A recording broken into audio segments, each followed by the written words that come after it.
قرآن پاک کے اندر جتنے بھی دعوے اللہ تبارک و تعالیٰ کی ذات کریمہ نے کیے، ہر دعوے کی کوئی نہ کوئی دلیل بھی پیش کی، اور ہوتا بھی یہی ہے۔ دنیا داری کے اندر بھی اگر دیکھ لیا جائے کوئی دعویٰ ہوتا ہے تو اس کی دلیل بھی ہوتی ہے۔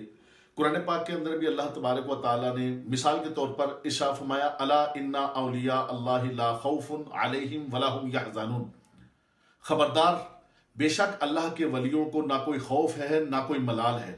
یہ ایک دعویٰ ہے، اور اس کی دلیل کے طور پر اگر ہم کہیں کہ یا اللہ کیوں نہیں ان کو کوئی خوف اور کوئی ملال کیوں نہیں ہے، فرمایا الذین آمنوا وکانوا یتقون، اس لیے کہ وہ ایمان لائے اور پھر تقوی اختیار کیے رہے۔ یعنی ایمان لانے کے بعد پھر تقوی اختیار، اور تقوی کیا چیز ہے؟ متقی ہونا، تقوی اختیار کرنا، اس کا مطلب ہے اللہ سے ڈرنا۔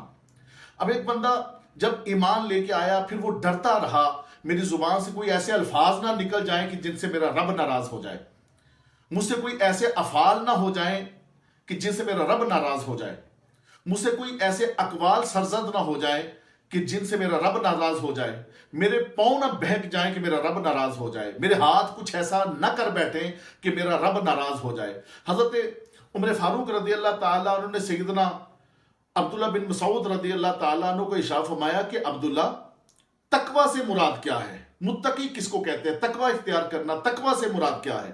اور یاد رہے کہ حضرت عبداللہ بن مسعود رضی اللہ تعالیٰ عنہ وہ صحابی ہیں جو صحابہ اکرام کے اندر فقیہ صحابہ کا درجہ رکھتے ہیں۔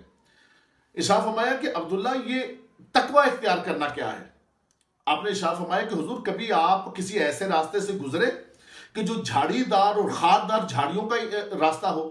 فرمایا ہم تو رہتے ہی انہی علاقوں کے اندر ہیں۔ عبداللہ کئی بار ایسے علاقوں سے گزرنا ہوا۔ فرمایا کس طرح گزرے آپ؟ عمر فاروق رضی اللہ تعالیٰ عنہ نے ارشاد فرمایا جب کبھی خاردار جھاڑیوں کے پاس سے گزرا تو میں نے اپنے کپڑوں کو سمیٹ کر اپنے جسم کے ساتھ چپکا لیا اور ذرا اس طرح گزرا، سنبھل کر گزرا کہ کہیں کوئی جھاڑی میرے کپڑوں کے ساتھ چپک نہ جائے۔ فرمایا کہ آپ ایسے کیوں گزرے؟ کہا صرف اس لیے گزرا کہ کوئی خاردار جھاڑی میرے کپڑوں کے ساتھ چپک کر میرے کپڑوں کو نقصان نہ دے دے یا میرے جسم کو نقصان نہ دے دے۔ عبداللہ بن مسعود رضی اللہ تعالیٰ عنہ نے ارشاد فرمایا کہ حضور بس اسی کا نام ہی تقوی ہے کہ دنیا کے اندر آئے، کلمہ پڑھا، لا الہ الا اللہ محمد رسول اللہ پڑھ کر اللہ کے نبی صلی اللہ تعالیٰ علیہ وسلم کے غلام بن گئے، اللہ کے برگزیدہ بندے بن گئے، اور ساری زندگی اس پر قائم رہے، تقوی اختیار کے کیے رہے۔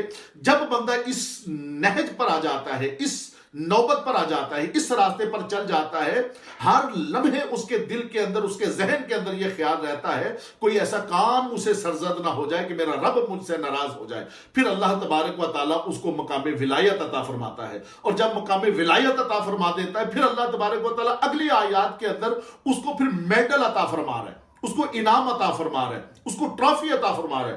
کس سلسلے کے اندر؟ ارشاد فرمایا الذین آمنوا وکانوا یتقون لہم البشری فی الحیات الدنیا وفی الآخرہ، ان کے لیے دنیا کی زندگی کے اندر بھی خوشخبری اور آخرت کی زندگی کے اندر بھی خوشخبری ہے۔ پھر فرمایا لا تبدیل لکلمات اللہ، اللہ کے کلمات تبدیل نہیں ہوتے۔ یعنی یہ نہیں کہ کسی خاص طبقے کے ولیوں کے لیے یہ حکم ہے، کسی خاص علاقے کے لوگوں کے، کسی خاص زمانے کے اولیاء کے لیے یہ حکم ہے، نہیں۔